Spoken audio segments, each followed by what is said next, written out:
All right. Here goes nothing. Welcome. Welcome one and all back in to The Future is Female. Gabrielle Ducharme joined here as always by my co-host Nicole Pinter. Things are looking a little bit different and things have changed a lot since the last time all of your beautiful souls on the airwaves heard us. Nicole, I got to check in. How are you doing right now? Um, I think pretty good, as good as you can during this time. Honestly, I am not back in Arizona currently. You're hearing me live from the beautiful state of Illinois, and it's good to be back on The Future is Female. Like, I haven't been back on since February. You guys did a few shows without me, so it's good to be back.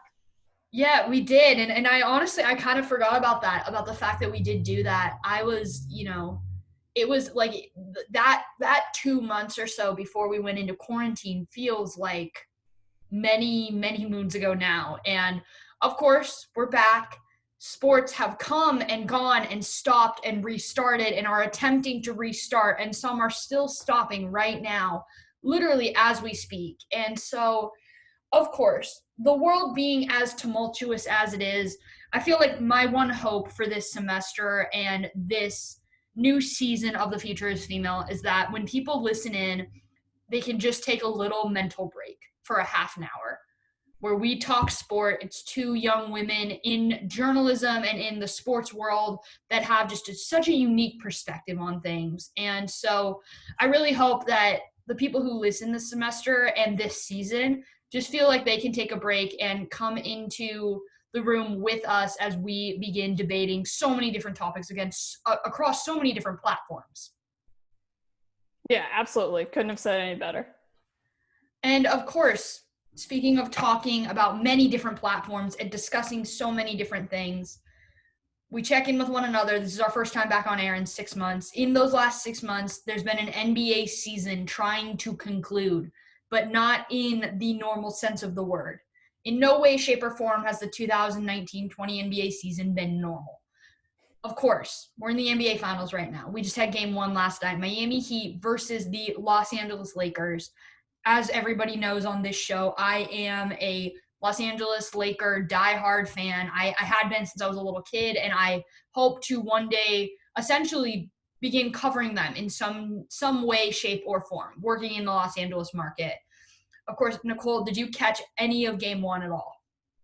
I caught most of it. I don't remember at what point I turned game one off, but he took an early lead and Lakers just AD took over and never looked back, and that was basically the end of it.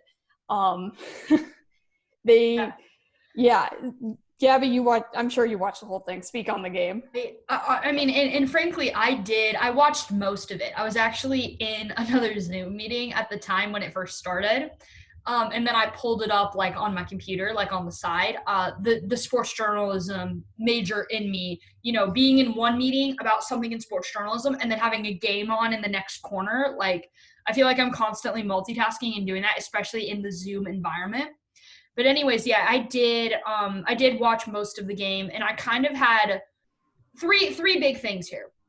Number one, the Lakers, I think, are built to win this year, not just because of the roster they have assembled and because of the long break that they got due to COVID-19 and the pandemic. They have a lot of older bodies on that squad. When you're looking at anyone from 35-year-old LeBron James to Danny Green, who I think has been in the league since like 2005, to Dwight Howard, who was also the number one pick in '05. So you've got a lot of aging bodies on that roster. You've got a lot of veterans with a decent amount of playoff experience. So they were built to win this year, in part because of that break that they got mid-season. Like, and a lot of them being veterans are kind of built to be able to withstand like longer breaks and maintaining their bodies in a really positive way, more so than I would say like 20-year-old Tyler Hero is. Tyler Hero doesn't really know how to take care of his body yet. If you look at him versus Rajon Rondo, you can see the difference between a rookie and a veteran. They both play the same position. They're both point guards. But someone like Rajon Rondo has a lot of muscle on his body. He is very defined. He knows who he is on the basketball court. Tyler Hero, yes, he's a walking bucket, and he's been a walking bucket for about 2 minutes, but he's also a rookie who maybe doesn't fully comprehend how to take care of his body in a moment like this, how to handle the pressure that comes with being in an NBA Finals, let alone being in an NBA Finals in the middle of a global pandemic. So number one, I think the Lakers are kind of built to win it this year because of the rest that they got. Number two being the way in which this season has gone for that franchise, coming off of Kobe Bryant passing away, coming off of how the Bryant family has kind of essentially become like this landmark in Los Angeles now. It's not just Kobe Bryant. Now it's Vanessa Bryant and Natalia Bryant and their two babies, essentially. I think they have two kids under the age of 4 years old. So what the franchise fights for every single night when they're out on the court, when they're wearing the Kobe Bryant jerseys or they're wearing the patch on the side of their jersey, anything like that, it really does redefine what a championship this season would mean for that franchise. It's like, yeah, it's number 17, but it goes far beyond the court and far beyond the numbers. So rest being a big thing, what the franchise has to play for this year, even pre-COVID-19. And then number three, of course, the fact that they have this 35-year-old behemoth of a human being that most of the time I wonder whether or not he is human because he's just kind of a bionic man on the court, LeBron James. LeBron James is the difference maker in every single series, every single team he plays on. You look at the amount of coaches he's been through, the amount of teammates he has had, the amount of mileage that's been put on his body over the last 17 seasons. He is somehow still built to lead an aging veteran team that isn't the best at shooting, but somehow when he's on the court, they're one of the best shooting teams and one of the best defensive teams in the entire NBA. You take LeBron James out of the equation, someone like Danny Green doesn't play much defense. Rajon Rondo, yeah, he gets a couple of steals and stuff, but he's definitely lost a step because he's aging and getting older. You plug LeBron James into any roster, and all of a sudden they are a championship contender. And that's kind of how I feel about this Lakers squad. So those three variables of lots of rest in a very interesting way, it was almost like a silver lining for this team. If you had asked that team, 8 months ago, would you guys take off 3 months mid-season for a global pandemic? They would look at you and be like, no way. Like, how can we avoid that? Of course. But when you look at the glass half full, the rest piece, what the franchise has to play for, and then also the golden, kind of the golden trophy of them all, LeBron James, just being plugged in that lineup and being able to kind of make everything work seamlessly. No matter the coach, no matter the location, the circumstance, no matter how old he is, he's always found a way to make it work.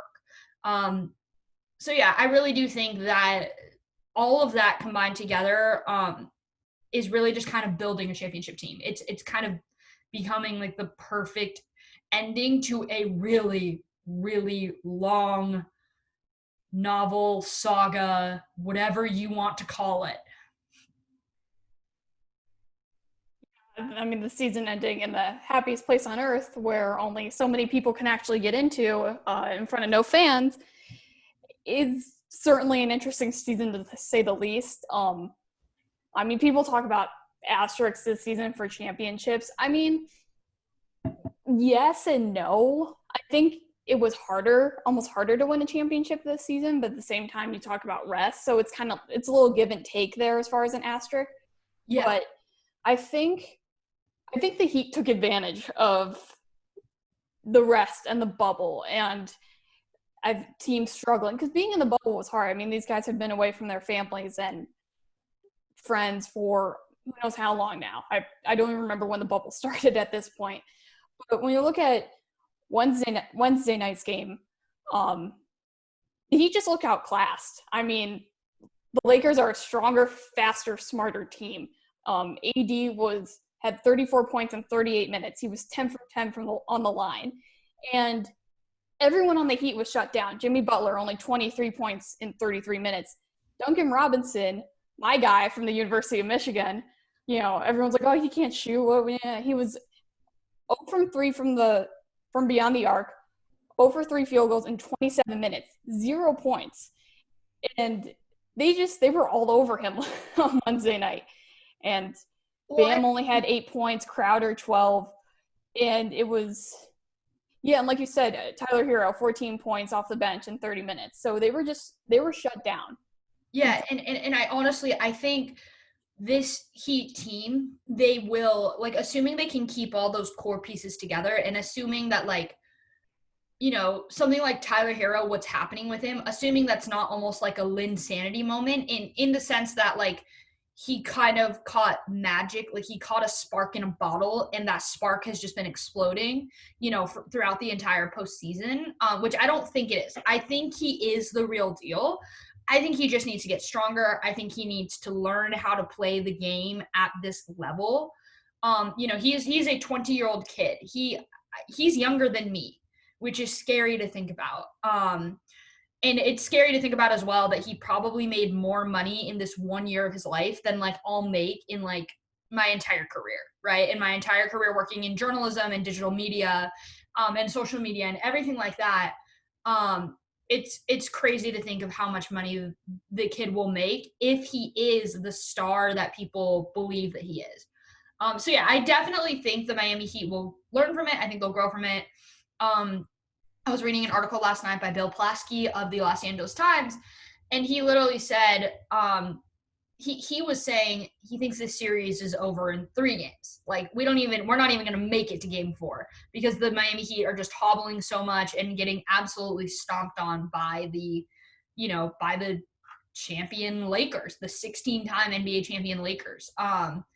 So I think it'll be interesting going forward. And of course, this is not the only finals series going on.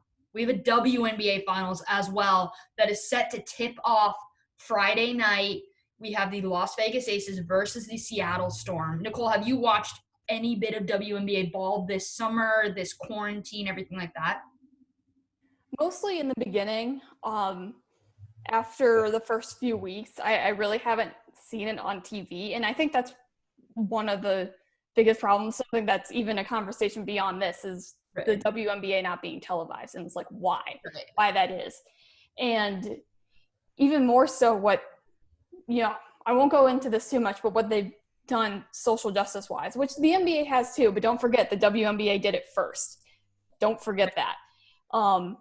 But in the games I've watched, Sabrina Ionescu is amazing. I think we found that out in the first 3 minutes of the season. But the Seattle Storm were just, every time I was able to watch them or catch highlights, they were just so dominant.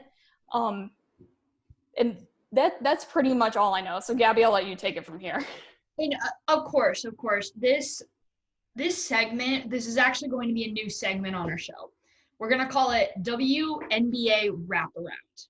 So this is going to be just essentially a moment where we are able to talk women's hoops, and discuss kind of the impact that the game is having on not only the social justice movement, but also what's going on the basketball court.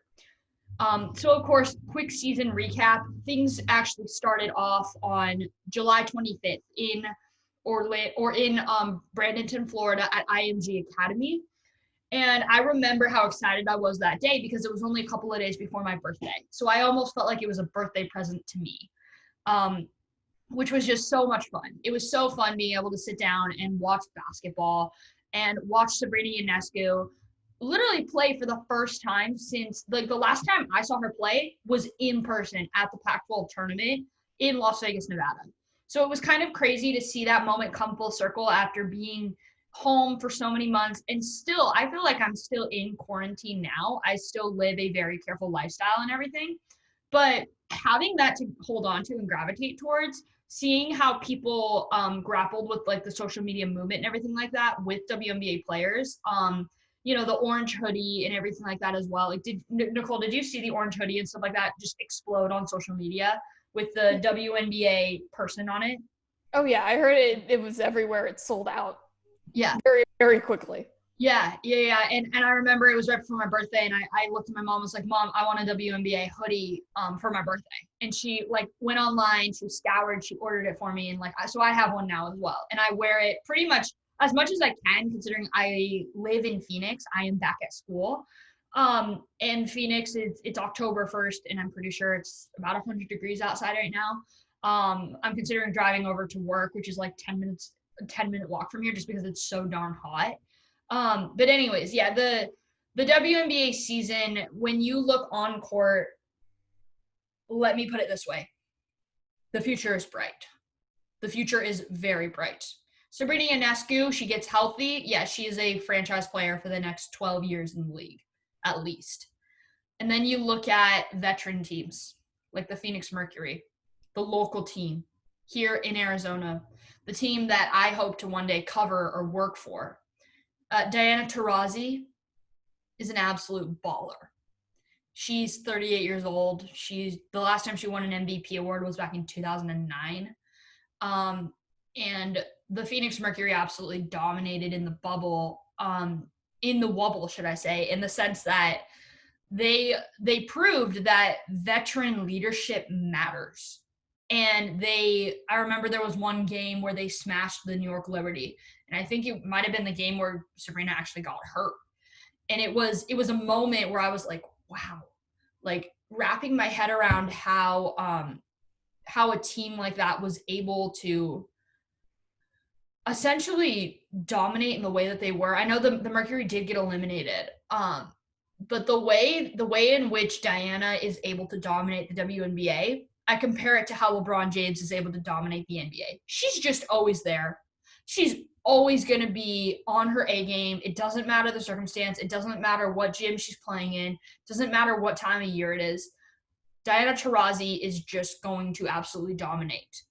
And so, of course, the season recap ended up that the Las Vegas Aces and the Seattle Storm, they were pretty much the front runners to make it to the WNBA Finals from day one. The Seattle Storm, of course, had Breanna Stewart on their team, as well as Sue Bird, so they have a lot of veteran leadership, and they also have arguably the best player in the league. And then on the other side, the Las Vegas Aces, of course, they have the infamous A'ja Wilson from University of South Carolina. Wilson is an absolute bucket. Sorry, Tyler Hero, but the term absolute bucket belongs to A'ja Wilson right now. She was the WNBA MVP this season. She dominated on the court, and she dominated in the sense that she was almost like a point forward. That's the best way I can characterize her. She was essentially a point forward. And the Las Vegas Aces were actually playing shorthanded. Their star guard, Kelsey Plum, tore her Achilles tendon right before training camp was supposed to start and in the middle of COVID-19. So they were actually playing shorthanded, and they still absolutely dominated. So the Aces versus the Storm, it's, of course, the biggest matchup you got to look out for is Breanna Stewart versus A'ja Wilson. They don't necessarily play the exact same position, but what they mean to each of their franchises is their MVP, once in a generation caliber talents going up against one another, leading their teams. So, two things you should watch out for in that series, of course, Las Vegas Aces on the defensive end of the ball. How are they going to shut down Breanna Stewart? Because Breanna Stewart is an absolute bucket. She can score from anywhere on the court, and she is a winner in every way, shape, and form. She won national championships in high school. She won 4 national titles when she was at UConn. She won a WNBA title her first season on the Seattle Storm. She tore her Achilles tendon and came back even better after she tore it. So Breanna Stewart is a walking bucket. And the Las Vegas Aces, how they're going to shut her down, I don't really know. Like, I don't have a genuine answer for you, because she can shoot it, she can stroke it, she can drive it, she can pass it. She can do pretty much anything she wants with the basketball. And then on the other end of things, the second thing, of course, if you're looking at the Seattle Storm, pretty simple question. How are you going to stop A'ja Wilson? I've got 2 words for them. Good luck. Wilson is the WNBA MVP, and that's not by accident. This is a player who, when she steps out onto the court, you know that she's there. She commands presence in the paint, unlike a lot of other athletes do in this modern game, this modern day and age. So, of course, Las Vegas Aces versus Seattle Storm. I think the Aces are going to win. I think it's going to go 5 games. I think it's going to be competitive. I think it's going to be, I think it's going to be kind of ugly at times as well, just because of how these two teams dominate on the defensive end of the ball. But it should be exciting. It should be fun. And of course, that's it this week for WNBA Wraparound. Moving forward, we've got another league in the playoffs, the MLB. Of course, Nicole, break it down for us. What is going on in baseball playoffs right now? Well, yesterday, the Houston Astros eliminated the Minnesota Twins, making it 18 straight playoff losses dating back to 2004 for the Twins. Twins fans, I don't know what to say. I'm sorry. Like, why do they keep doing this? Most of those losses have been to the Yankees or Oakland, now Houston. I just feel bad. I feel bad. Twins did Twins things Wednesday. The Houston Astros, much to everybody's hatred, move on in the playoffs, as everyone calls them, the Houston Asterisks. So this was a result nobody but Houston fans wanted, I can almost assure you. This makes Minnesota have we love it when the entire league is rooting against you. Right.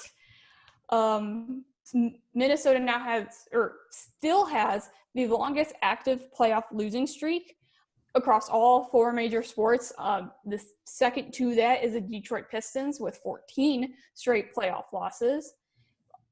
Twins fans, all I have to say is I'm sorry. I have nothing else to say. I hope you are doing well. At least the Vikings are playing. They're 0-3 at the time of this recording. Anyway, Kirk Cousins, LOL. Anyways, the Yankees eliminated Cleveland I think Wednesday. You throw just a tiny bit more shade at Minnesota Viking fans. Oh, it's fun. It's fun. They have to deal with Kirk Cousins, who they gave so much money and so much guaranteed money to. I love it. So Yankees eliminated Cleveland in a really weird rain game that was on, then it wasn't, then it was delayed, and then they took off the tarp as it was still raining. But they got it in, don't worry. The Yankees will face the number 1 seed Tampa Bay Rays, which, speaking of Tampa Bay, the Tampa Bay Lightning just won the Stanley Cup over the Dallas Stars, so we'll give that a little mention as they go for some sort of sweep in Tampa with the Rays and the Bucks. The Tampa Bay Rays swept the Toronto Blue Jays, or Buffalo Blue Jays, what have you, since that's where they played this season. Those 2 teams will face off in the next round. And my beloved Cubs, sadly, on Wednesday, dropped game 1. At the time of this recording, I'm getting reports game 2 has been canceled due to weather. I don't have any confirmation on that. At the time of this premiere, it could be game 3 or game 2. Not quite sure. Either way, go Cubs. Hopefully I am happy at the time this is premiering. To be determined. The offense just... Here's what you got to do. You got to tune in next week to get her full reaction, okay?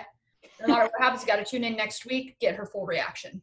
There you go. What I will say for Wednesday's game 1 was it looked like manager Rossi's first postseason game. That's what it looked like. I mean, there was no hitting, which is what needed to happen. They need to score runs to get far in the playoffs, and that just didn't happen on Wednesday outside of Ian Happ's homer.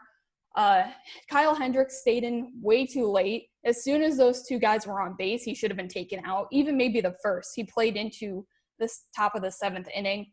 And even then, like his 6 innings, they were good, but they weren't stellar. They didn't warrant him staying in any longer than he did. I think he could have been taken out in the 6th and it would have been just fine. And then he stays in, puts 2 guys on base, 1 out, and gives up a homer. So that didn't help. And then the Cubs bullpen is just a mess. And that was going to come back to bite the Cubs. At some point, it just happened to be the first game of the postseason. Jeffries wasn't at his best either. So hopefully game 3 happens whenever game 2 is happening. Hopefully the Cubs get it together because they need to. Still no rain delay confirmation. We'll see. But it is getting colder in Chicago. I am cold, and I'm jealous of all of you listening in Arizona. I'll say that. Lots of deciding game threes going on as well. Thursday, possibly into Friday. And then we're going into the MLB bubble soon. So the MLB is getting a bubble, 3 different bubbles technically. So we'll keep you updated on that come next week. Of course, there is so much going on in baseball as well. And baseball has certainly faced its bumps in the road over the last 6 months, not unlike another league that we'll transition into right now, the NFL. And with this NFL talk, we're going to be launching another new segment called Bears Corner. Nicole is a Chicago native. She kind of keeps up on all things Chicago Bears football. So we're going to dedicate one segment to that called Bears Corner. Nicole, go ahead, take it away. What is going on with your Chicago Bears right now? And take us around the NFL. Bears are 3-0, and that's all that matters. No, it was a struggle 3-0 outside of the first game. Even that, actually, all 3 games have been a struggle wins at this point. It was a comeback in the first game. It was a hold on in the second game, and then a comeback in the third game. What are they going to do this week in Indianapolis? We'll see. Well, Bears-Falcons didn't start out great. Trubisky was rough, as usual. He's just – I shouldn't say as usual. He's inconsistent. You get some great things from him that are like, wow, like that's what we need to see all the time. And there are things that give you hope that are like, okay, maybe we shouldn't put in the backup yet. Maybe we shouldn't put in Foles yet because he just had a really good throw, like he did against the Lions. He had a few of those, and he had quite a few of those in the first half against the Giants. It just wasn't there against the Falcons. And to some of his credit, I don't like Nagy's play calling. I think it's clear he doesn't want him in as quarterback. It was clear when Foles came in that was his guy. That's who he's wanted to be his guy. The O-line isn't protecting Trubisky at all. It's not good. And he's a mobile quarterback. Trubisky is a mobile quarterback. Use him as such. Not in the way you use Cam Newton or Lamar Jackson, but I think there are creative and simple play calls you could use for him. But listen, Foles came in. They were down 26-10. And he played great. He was a Nick Foles we've seen with the Eagles in the playoffs that led him to a Super Bowl win. That was Super Bowl MVP Nick Foles on the field. And we don't always know which Nick Foles we're going to get either. But I think he's a little more consistent than Trubisky. He was 16-29, 188 yards, 3 touchdowns, 1 questionable pick that was overturned in the end zone. Should have been an A-Rob pick. It's questionable. But, I mean, he did that in 1 quarter. And Trubisky was sacked twice in 3 quarters and threw a pick. So it feels kind of like they're parallel as quarterbacks. They're inconsistent at times. They kind of – it feels like whatever gap one quarterback has, the other one fills it. Like if you could just mold those 2 guys into one person, you would have a solid starting QB for the Chicago Bears. Am I wrong? No, I don't think so. I think Foles – I think you could use a 2-quarterback system. I don't think Nagy wants to, nor do I think he'd be that good at it, frankly. But Nagy's play calling annoys me. I'll get straight to the point there. But where Trubisky's inconsistent in a game, Foles is inconsistent from game to game. Sorry if you're hearing my dog. She's locked out. Love Maddie.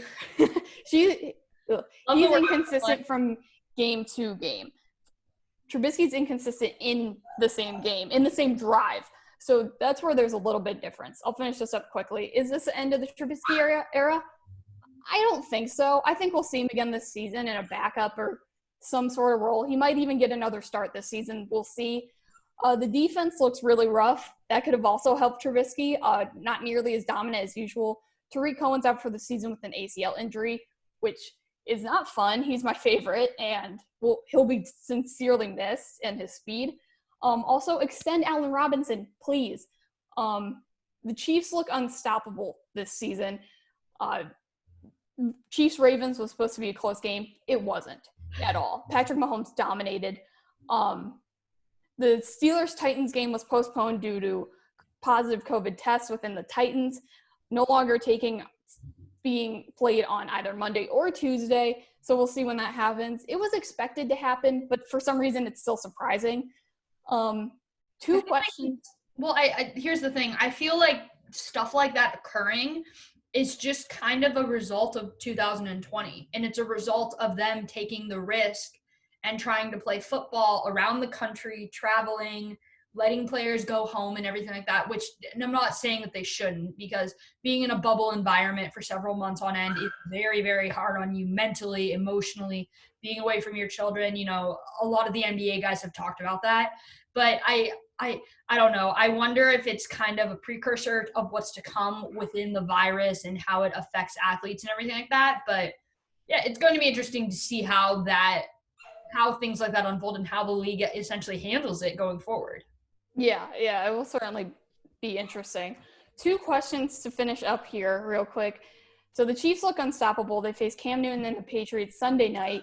What's more likely for the Chiefs, 16-0 or repeat Super Bowl champs? And I separate those two because there's only been one undefeated team ever. So, Gabby, what's more likely to you? I think what's more likely to me is that they repeat as Super Bowl champions. And that's only because when you go through the grind of the NFL season, usually after like week 5, I would say week 6, most guys on your team are going to be banged up in some capacity. That's just the fact of the game, because of how aggressive it is, because of how much you have to grind week in and week out, no matter the opponent. So I think there could be a stretch where they may lose one game here, win one, lose one, win one in, the middle, pretty much this month, in the middle of October. The newness of the NFL season is starting to wear off, and the grind and the beatdown of what it means to play in a colder area like Kansas City is going to start setting in. So I think that come playoff time, they will be locked in. Pat Mahomes is, a Super Bowl champion for a reason. But so I think it's a lot more likely that they repeat as Super Bowl champions, just because of how impactful the NFL season can be on your body and how hard it can be to show up week in and week out. And I will also say this: if you told that team, would you rather go 16-0 or win a Super Bowl? They're probably going to tell you they'd rather go 16-0. So even if it meant a lot of the starters sitting out one week to rest, even if that meant picking up a loss, I don't think the franchise is going to care at all. I agree with you on repeat Super Bowl champs. And they looked dominant against the Ravens and Texans, but they sort of felt flat against the Los Angeles Chargers. And I think that's in part maybe they were caught between two very big games. But I think you can catch them lacking again. I think a team can catch them lacking again. Could be as early as this week. We'll see. Although I don't particularly think so. So I'm going to agree with you on repeat Super Bowl champs. Okay, last one. Who's more likely to go 0-16 within the city of New York and the NFL, the Jets or the Giants? Really quick, Gabby, go. The curse of drafting quarterbacks from basketball schools continues. Daniel Jones of Duke University is the starting QB right now for the New York Giants. So I think the Giants are actually more likely to go 0-16 in their season. I mean, not only is their quarterback mediocre at best, they just had a lot of other issues in that front office, and with their head coaching, it's unstable. It's New York. It's the New York City market. It's the number one market in the world for a reason. The pressure of it all, I think the Giants just absolutely crack. They'll go 0-16 before the Jets do. I disagree with you. I think it's going to be the Jets. And ever since the Lions went 0-16, I have been rooting for teams to go 0-16. I rooted for the Jets to do it last year. I think they do it this year. And if Adam Gase is still the coach by the time this is premiering on Friday, 4 o'clock Arizona time, what are we doing? What are we doing? There's no way. The Jets' schedule is scary, and I think the only realistic game they can win is maybe one of the Dolphins games, who they play back-to-back with a bye in the week in the middle of those two games. But I think that's to the Dolphins' benefit. And just look at how Ryan Fitzpatrick did against the Jaguars. He can do that against the Jets, even if Tua was starting at that time, which I think the Dolphins should do, but we'll get to that later. I think it's the Jets. I hope it's the Jets. I think the Giants – and also the Jets play in a more difficult division than the Giants. The Giants play in the NFC East, which combined I think has like 2 wins at this point. in the season. They were easily the worst division in the NFL. I think the Giants can squeak out a win against any of those teams, whereas I don't think the Jets will. So that's my take, and I think we're running out of time, so take it away. Of course, we bang out a lot in, our 30 minutes that we have. This year looks different. This year is tumultuous and crazy. And we hope that you guys will continue joining us week after week so that we can break down sport and take a break from what is the reality of our lives in 2020. Thank you guys so much for joining us. For Nicole Pinter, of course, I am Gabby Ducharme. We will see all of you next week on the Future is Female. Stay safe and stay happy, everyone.